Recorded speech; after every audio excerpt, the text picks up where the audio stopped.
Southeast Radio's Business Matters with Carl Fitzpatrick. Southeast Radio.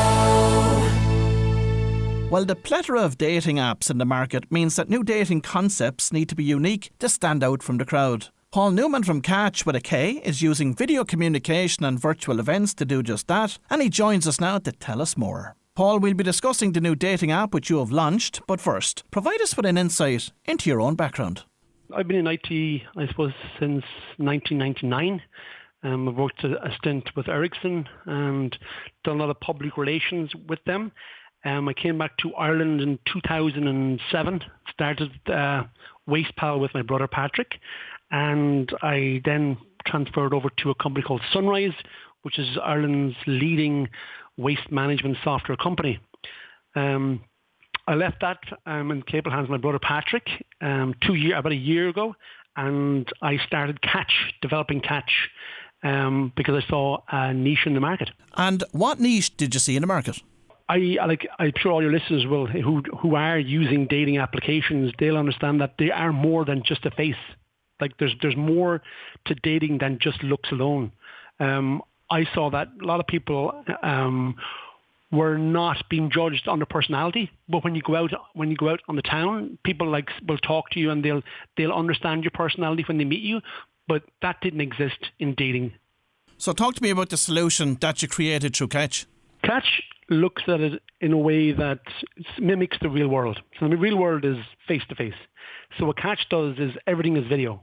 So to register on Katch, you have to do a live video, unfiltered, so everybody can see the real you. Once you're inside the service, then we encourage you to attend age-specific events. And these are virtual events that we introduce you to other like-minded singles that like your personality, like your lifestyle, your age group, and so on. And they're very relaxed and kind of a subtle way to introduce everyone together. And do you not find, Paul, that some people find communicating through video intimidating? Yeah, of course. I think a lot of people I think a lot of the older age group see video as slightly intimidating, but the younger group, the kind of Generation X and so on, they look at video as just natural because they're used to TikTok and so forth and Instagram Reels and so on. But I think if you look at during the pandemic, we were all forced to work from home and use Zoom meetings and so on. And I think for the majority, people are very used to video now, and it's the natural progression because really you can do quite a lot through video. I think people are getting used to it. There are lots of stats out there about online dating apps, and some of them dreadfully unsuccessful in terms of people getting dates and relationships out of them. So how is Katch going to approach this in a different manner? Very good question. I suppose if you look at the problem that exists, it's like whereby a person is like somebody online, then chats with them for a long time, and then in their head they build up this fantasy relationship they have, and then eventually the day comes and you have to meet the person, and the person is no way what they have made up in their head. What Katch does immediately is you get face to face with somebody, so it's immediately. So the next step after that is actually a real encounter. So we aren't overstepping ourselves. We know exactly what we're supposed to do in Katch. We're supposed to make the best introductions for people to meet, and then from there it's up to people. And Paul, how is Katch going to deal with dormant profiles? Yeah, so dormant profiles is a massive thing in the industry, massive, because a lot of people who are using these services are like, for example, going for the most attractive, for example. And quite a lot of people are not there or haven't used the app in 6 months.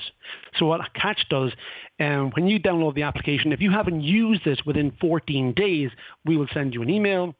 And then we'll encourage you, if you want to use a service, you have to be using it by the 16th day. If you haven't, we will remove your profile from the system. So we completely eliminate that fake profiles. And how many users has Katch got to date? Yeah, we've over 11,000 users. But as I was saying to you earlier, the number is not really important because the most important thing is that, like, if you think about it, if you go to a bar, how many people can you talk to? You can't talk to hundreds and hundreds and hundreds. I've seen people who on buses who are using these dating applications, they're swiping for 20 minutes. And like, what are they doing really? How often have you spoken to 100 people in one go? You haven't.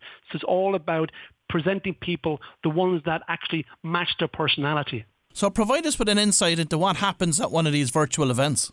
Yeah, so when people download the application, we interact with them and encourage them to attend some events that match their personality and their age group. The events start and the people joining the event and they're inside of the event on your phone. You're greeted by the musician, it's either a DJ or a musician or entertainer, and you're interacting with the whole group. Then after a couple of moments, then you're introduced to the first person.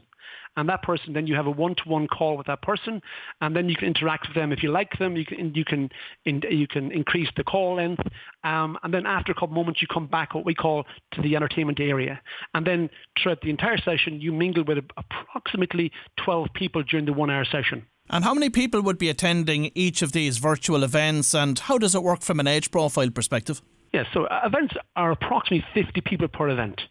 And the age groups, we have 4 different age groups, so 20 to 25, 25 to 35, 30 to 50, and then 55 plus. And when it comes to these virtual events, is there more of an appetite for those from men or from women?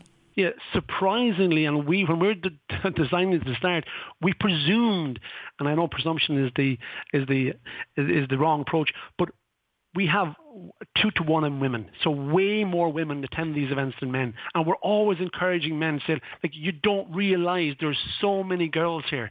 And I suppose when we're starting this off in the phase, like once men realize this, it'll balance itself out. But at the moment, we have an oversupply of women.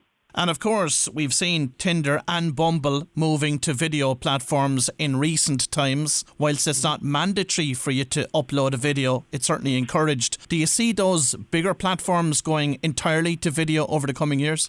I don't know. I think when you look at the IT infrastructure they have, I think to move from where they are now to video, I think they will use it in a way as verification.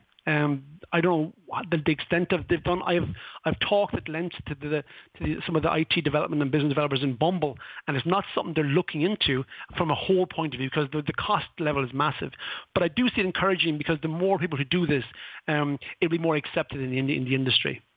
And of course, you've been promoting Katch through your YouTube Couch sessions. So what has been your approach to that, and what topics have you covered? So we looked at the Couch sessions as a kind of a social media push with regards to Facebook and TikTok, I suppose me getting out there and kind of explaining what we're doing and how we're doing it in the very short little videos, like I suppose from a TikTok point of view and reels.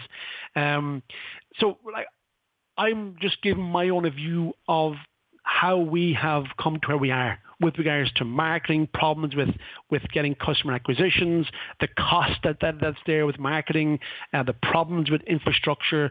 And I think a lot of young IT companies, these short videos will be very, I suppose, informative to them because like we went through the journey for the likes of trying to build a cloud structure, going to Amazon, pulling back from Amazon, realizing the cost was too high, and then building our own cluster, and then building the knowledge in-house. So these small little things, I know they're technology-based, but they affect a lot of companies who want to grow.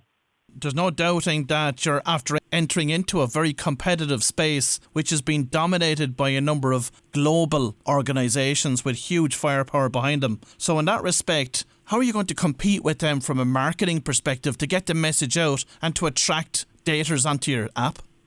Yeah, it's a really good question. The only way we can succeed is niche, and there's no way we're going to compete head on with them. What we do very aggressively, and from the very start, we looked at all social media platforms.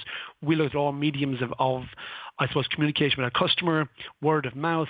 The one that really has kind of resonated with us is 2 things. One is public relations, working with a lot of presenting the media, a lot of material. And the second one is working with brands. And we find that is our best way to do it. It's like working with a larger company that's in our area from a media point of view that can actually open themselves up to kind of a partnership with their customers.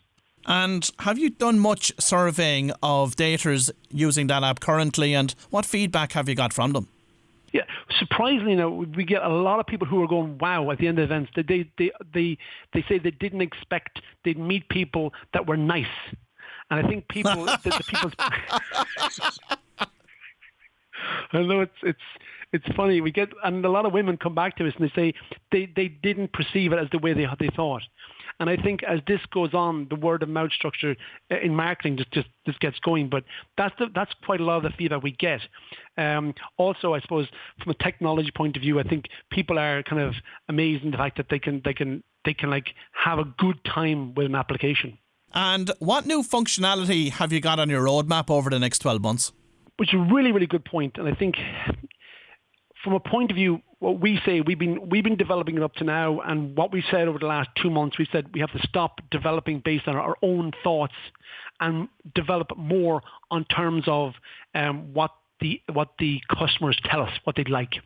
We went down the road about 3 months ago, linking up with NFTs and linking up with the cryptocurrency market, the crypto market, and so forth, because we find that like a lot of the NFT structure is quite interesting, where you can have non-fungible tokens in your profile.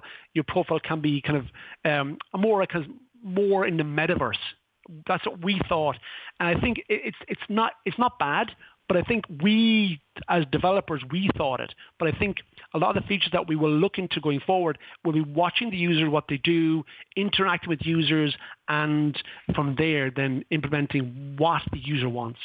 And Paul, finally, going forward, what is your growth strategy for Katch, and what are your plans to go international with this? I suppose like at the moment our growth is like to take Ireland step by step. When we looked at Ireland a couple of months ago, we looked at Ireland as one whole unit, but it was incorrect from that strategy. The strategy that we're looking at is more of a regional-based system. So we really focus on small regions like the southeast, the southwest, Cork, Galway area, northwest, and so forth. So we really, before we go anywhere, we want to succeed in Ireland and become definitely within the top 3 dating services in Ireland. Then our strategy is the UK. Well, if you've just tuned in, that was Paul Numan from Katch with a K, and I'd like to wish Paul every success in helping the people of Ireland and the UK to find love. Southeast Radio's Business Matters with Carl Fitzpatrick. Southeast.